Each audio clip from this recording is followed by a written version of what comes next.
यदि छठ पूजा के त्यौहार के महत्व के बारे में किसी बिहारी से पूछेंगे तो आपको लगेगा कि बस वो अपने परंपराओं का यूं ही बखान कर रहा है। लेकिन यदि देखा जाए तो अमेरिका से लेकर जापान तक और भारत से लेकर पाकिस्तान तक आज छठ पूजा का हर जगह चर्चा है, और होना भी चाहिए ऐसे समय में जब पूरे दुनिया में वायुमंडलीय दाब के संकट बढ़ते ही जा रहे हैं और उसके दुष्प्रभाव हर जगह दिखाई दे रहे हैं। ऐसे परिस्थिति में हमें इस बात को समझना ही होगा कि हमारे लिए प्रकृति कितना ही ज़्यादा ज़रूरी है। तो नमस्कार, मेरा नाम रवि प्रकाश तिवारी है और ये हमारा और आपका प्यारा सा चैनल आरवी डिस्कशन है। और आज डिस्कस करने वाले हैं छठ पूजा का एक ऐसा त्यौहार जो हमारे पूरे अस्तित्व के लिए बहुत ही ज़्यादा ज़रूरी है। देखिए, छठ पूजा में इन लोग क्या करते हैं कि गंगा, नदी इत्यादि का सफाई करके फल फूल से भरे प्राकृतिक थाली से छठ में सूर्य देव को अर्घ देते हैं। उस दिन हम गंगा को साफ करके ये दिखाने का प्रयास करते हैं कि हम गंगा से कितना ज़्यादा जुड़े हुए हैं।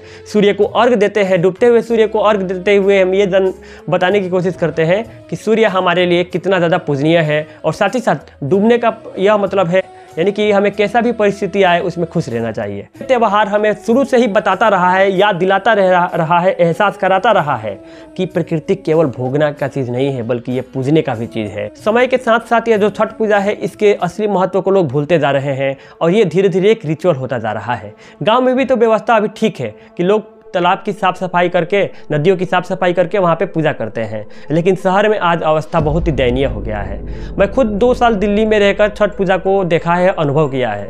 2021 में यमुना किनारे छठ का त्यौहार हो रहा था। वहाँ पे जमुना की बड़ी बड़ी झांक देखकर एक श्रद्धालु और एक व्रती और एक गांव के व्यक्ति जो हमेशा अपने गांव में तालाब के किनारे साफ सफाई के साथ साथ छठ पूजा को देखता है, एक टीवी में गंगा नदी के किनारे छठ पूजा देखता है, उसके लिए बहुत ही असहनशील था और बहुत ही असंवेदनशील। दूसरी समय 2023 में जब दिल्ली सरकार ने बंद करा दिया था कि आपको जमुना किनारे छठ नहीं करना है, तब अलग अलग सोसाइटी में जगह जगह पर गड्ढा खोदकर उसमें पानी भर करके पूजा करने की व्यवस्थाओं को बनाया गया था।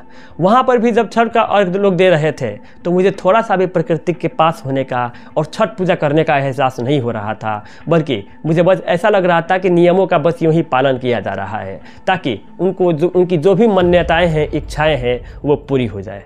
तो छठ पूजा के हम जो मूल कारण है, जो मूल महत्व है, उसको हम भूलते जा रहे हैं और छठ पूजा को एक त्यौहार की तरह नहीं बल्कि अपने इच्छाओं की पूर्ति की तरह हम देखने लगे हैं।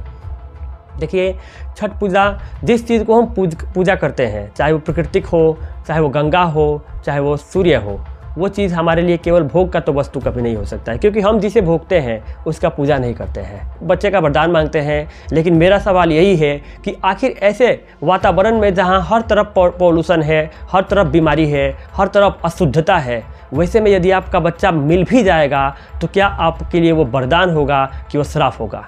अगर आपको इसमें थोड़ा सा भी गड़बड़ नज़र नहीं आता है तो इसका मतलब है आप अपने बच्चे के मुंह में इतना ज़्यादा संलग्न हो गए हो कि आप आने वाले विपत्ति को समझ ही नहीं पा रहे हो कि उस बच्चे की ज़िंदगी में आखिर कैसा कैसा दिन देखने को मिल सकता है।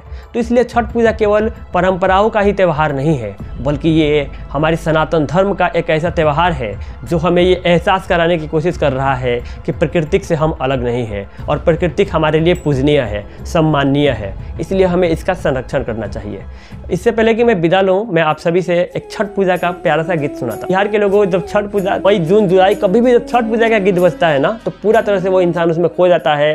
अन्न धन जान बढ़े बढ़े ए हवात हो, तया के दूर देसावा के लोग नावे माथ हो।